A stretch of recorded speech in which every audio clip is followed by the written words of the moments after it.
up, boys, and welcome back to another video. So I recently did this video where you guys asked me questions and I did my best to answer them in the best way I possibly can. And then I asked you guys if you could leave some more questions you've always been wondering about, and I will do my best to answer them again. So thank you guys so much for leaving questions down in the comment section. And once again, in this video, if you guys get any questions whatsoever, leave them down in the comment section. And if you see a question that you're also wondering about, or just a question you find interesting, just make sure to leave it like a thumbs up, like vote up that comment so I can see that there's a lot of interest in it. But yeah, moving on to the questions. I just randomly picked these. Usually I pick the ones with the most upvotes and so on, but a lot of them are like just randomly picked and questions that I think you might want to know about. But yeah, question number 1. Other than reinvesting it, what do you like to spend your gold on the most? You have so much, there's got to be a guilty pleasure to using it. Mounts, pets, toys. I get this question asked all the time, like, Studen, you have a lot of gold, but what do you actually do with the gold? And actually, to answer the first one, other than reinvesting it, I don't reinvest my gold. I never do. Like, I don't need the gold that I have. I gold farm because I think it's a lot of fun. And I basically have everything that I want. I need RNG, man. I gotta bet on those black market auction house container. And that is honestly the truth. Like, the only thing that I spend my gold on is black market auction house and WoW tokens to keep the game time up. That's all I do. And I buy tier 3 pieces on the black market auction house. If there's anything else I like, a toy I don't have, a tablet, like, I buy it. But mostly, I spent a shit ton of gold buying out black market auction house container. I currently have, I counted it up, I think it was 27 unclaimed black market containers, like in the mailbox on 3 different realms combined that I just buy. And yeah, like, that's the only thing. Like, the only item I truly want in the game is a magic rooster. I do have enough gold to buy it, but it's currently like 25 million gold on the EU. Do I really want it for 25 million? I doubt it. I doubt it. I already have what I think is the coolest mounts in the game, the Swift Cerulean Tiger, and as a flying mount, my Glad mount. So I'm fine with that. I truly am. But moving over to the next question. I hope that was like well enough. I don't buy mounts unless they're on the black market auction house. Then yes, I do buy them. Same with the toys and the pets. If there's something I want, which is usually from the black market auction house, I buy it. I do. But I don't really collect anything at all. Question number 2. What is the rarest item you have ever had drop for you? I get this question, and Studen, what's the most expensive item you've ever sold? Like, those 2 questions, I get asked those all the time. And the rarest item that has ever dropped for me was the Papal Fest in Olderman. There's actually a video when it dropped on this YouTube channel. But yeah, that was the Olderman, the Papal Fest in Olderman. It took me like right above 1,000 runs, I believe, in order to get the Papal Fest. And I ended up selling the Papal Fest for 1 million gold. So it wasn't that good of a price back then, but now more people are doing Olderman. Papal Fest drops more frequently for people because you're lucky. And it's actually like less than 1 million on some realms. So I was happy with the 1 million at a time. I really was. Like, besides from the Papal Fest, in terms of like biggest sale, I've sold 2 woolly white rhinos for 2 million each back in WoD.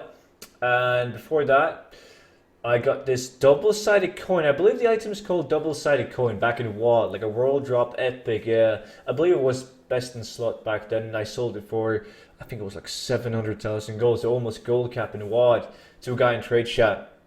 So that was my biggest sale until I got the Papal Fest. And the last question of the day is, what transmog farms are best for soloing? Because it can be hard to find a group. You're absolutely right. You should, however, try to find like just a few people that actually like gold farming that you can team up with. You can always join my Discord server, which has like, I think it's like right above 4,000 gold farming members. And there's always like 1,000 people on, like, at all times. And there's like specific groups. There's like one room for Horde EU, one for Alliance EU, one for Horde US, and one for Alliance US. And you can just ask in there and get people to farm with you. But back to the question, the best solo farm for Transmog.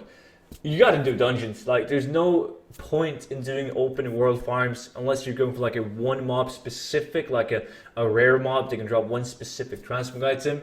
There's no reason to bullshit around doing open world content, because any open world farm for transmog, it can be done better with a 5-man group, like way better, up until the point where it's not really efficient to do it solo, because you kill like way less mobs, and the items, they kind of scale with the how easy it is to obtain the items, if it makes sense. Like if you go and do Solitas on your own, you're going to get barely no kills, and whenever you get an item, it's not going to be worth it, because there's a group of 5 killing 5 times as many mobs, getting twice that loot, and so the price is where it's at, because it's basically a 5-man farm.